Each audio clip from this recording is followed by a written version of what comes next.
అమ్మా, ఈ ఊళ్ళో మనకు చుట్టాలేరా? ఉన్నారు బాబు. మరి వాళ్ళ ఇంటికి వెళ్ళొచ్చుగా, ఈ చెట్టు కిందెందుకు?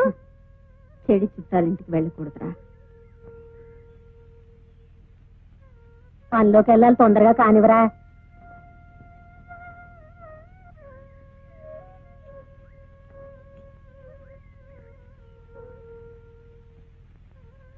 బాబు, ఆకలిస్తుందా? లేదమ్మా, నీకేస్తుందా? బాబు, ఎందుకమ్మా ఏడుస్తున్నావు? ఈ ఆకలి అనే మాట ఇంకా ఎన్నిసార్లు వినాల్సి వస్తుందో అని. ఎందుకమ్మా, ఎందుకు తినాలి? నేను మొగాని కదా. ఒకసారి నాన్న ఊరు వెళ్ళినప్పుడు నువ్వే అన్నావు, నాన్న లేనప్పుడు నువ్వే పెద్దోడివే అన్నావు.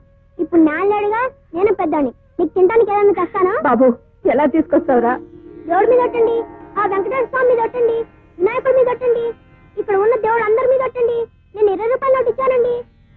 వేయడంత లేవు. నువ్వు 20 రూపాయలు నోటు ఇచ్చావా? నువ్వు ఇచ్చింది బిల్లు అంతే. ఓటు బిల్లు అలా ఇస్తానండి, బిల్లుతో పాటు 20 రూపాయలు నోటు కూడా ఇచ్చానండి. దేవుడి మీద ఒట్టండి. ఏమిటయ్యా పాప కుర్రాడు దేవుడి మీద ఒట్టు అంటే ఇల్లేదంటావు? ఇవ్వలేదయ్యా బాబు. ఇచ్చానండి, నోట్లు చూపించమనండి, నా నోటు చూపిస్తాను. చూపించు. ఏమిటయ్యా చూపించేది? ఏది ఏ నోటయ్యా? ఇదిగోండి, ఆ కొత్త నోటు నాదేనండి. ఇది బ్యాంక్ క్యాషియర్ ఇచ్చిన నోట్ అయితే డబ్బు లేకుండా వచ్చి అబద్ధాలు ఆడతావా? లేదు సార్, ఇచ్చానండి. దేవుడి మీద ఒట్టండి. ఇప్పుడు టిఫిన్ తీసుకెళ్ళబోతే మా అమ్మ చంపేస్తుందండి. ఇదేమిటయ్యా, చిన్న కుర్రాడు ఏడుస్తా ఉంటే ఇవ్వకుండా ఇచ్చానని ఎందుకు చెప్తాడు చెప్పు? డబ్బులు లేకుండా పాలసీ గడిచుకోవడం ఎందుకు వస్తాడయ్యా? ఇదిగా ఇచ్చే ఉంటాడు, నువ్వు మర్చిపోయి ఉంటావు. ఇవ్వయ్యా. అవును, ఇచ్చే మర్యాదకి ఇచ్చే. నలుగురు తెలిస్తే హోటల్ పరువు పోతుంది. ఇచ్చే తొందరగా ఇవ్వయ్యా. ఇవ్వు. అన్నం పెట్టక, లేకపోతే నేను చచ్చిపోతానక్క. పెడతాను కదా. ఎప్పుడు పెడతాను? నిన్నటి నుంచి అలాగే అంటున్నా. పెట్టక్క, ఆకలి వేస్తుంది.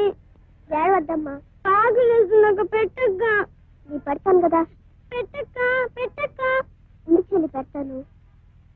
ఇది ఆకు, ఇది పప్పు, ఇది కూర, ఇది చారు, ఇది అన్నం, ఇది మజ్జిగ. ఇప్పుడు ఇది వచ్చేతనం నేను తిన్నా.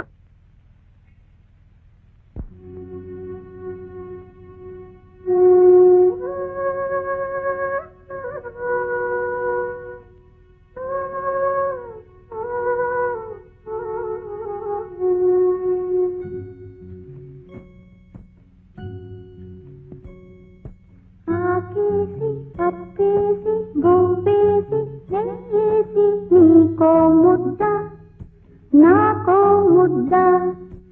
ఆకేసి పప్పేసి బొబ్బేసి నెయ్యేసి నీకో ముద్ద నాకో ముద్ద.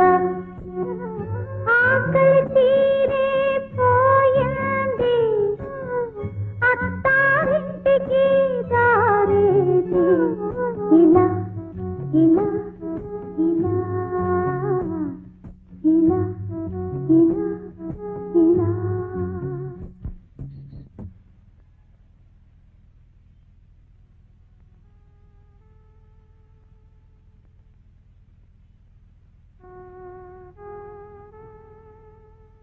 ఏంటి, మీ ఇంట్లో అన్నం లేదా? ఇది మా ఇల్లు కాదు.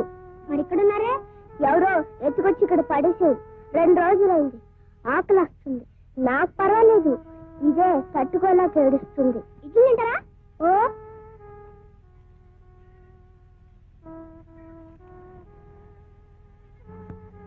ఇది మా అమ్మకి.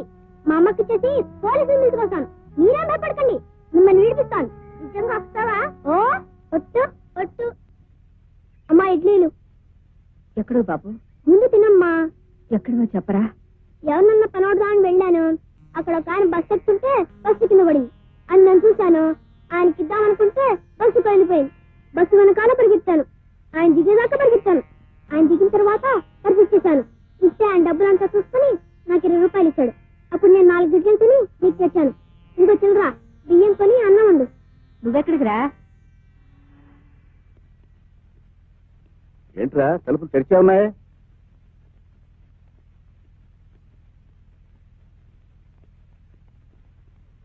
ఇక్కడే ఉండాలండి. ఏంట్రా పిచ్చుకులు అలా తిరుగుతున్నావు? ఇక్కడే చూశానండి. ఇదిగో ఆకులు.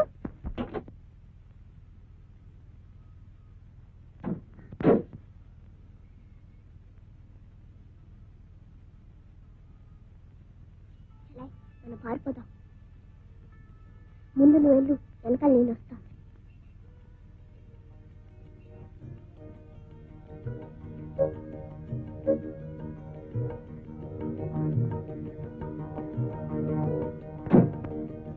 రేయ్ పారిపోతున్నారా?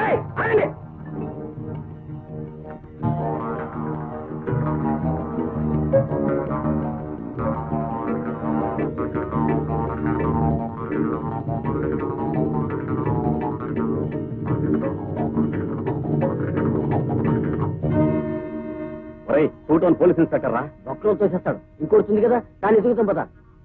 సార్, ఏమిటమ్మా? ఎవరమ్మా ఇవి? మా ఊరు కాదు సార్, ఎవరు? మా విజయనగరం సార్. విజయనగరమా?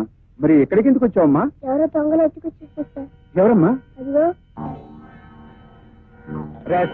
అవేనేనా? అవును సార్, నాకు చాలా భయంగా ఉంది సార్.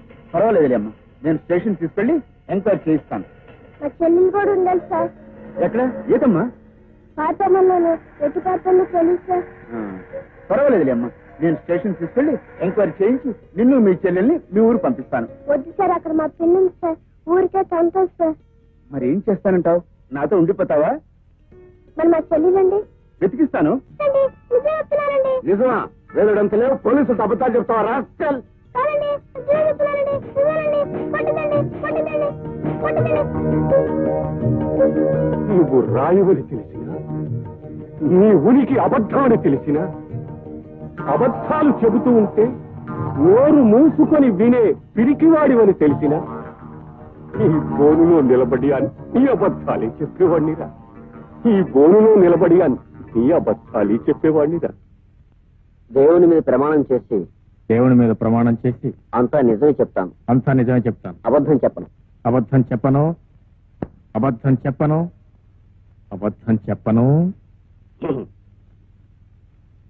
ఏమిటి? అబద్ధం చెప్పను చెప్పను చెప్పను అని 3 సార్లు చెప్పావు? ఏం లేదండి, నిజాన్ని కాస్త గట్టిగా చెబుదామని.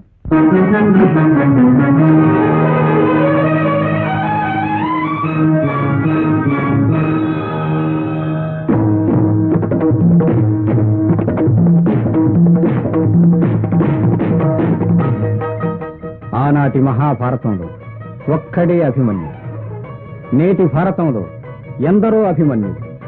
ఆనాటి అభిమన్యుడు పుట్టకుండానే పద్మవ్యూహంలోకి ప్రవేశించడం నేర్చుకున్నాడు. కానీ ఈనాటి అభిమన్యుడు ప్రతిరోజు ఓ పద్మవ్యూహంలోకి ప్రవేశించాల్సి ఉంటుంది. ఈ అభిమన్యుడు తల్లి ఒడిలో, తండ్రి గుడిలో నేర్చుకున్నది నిజం.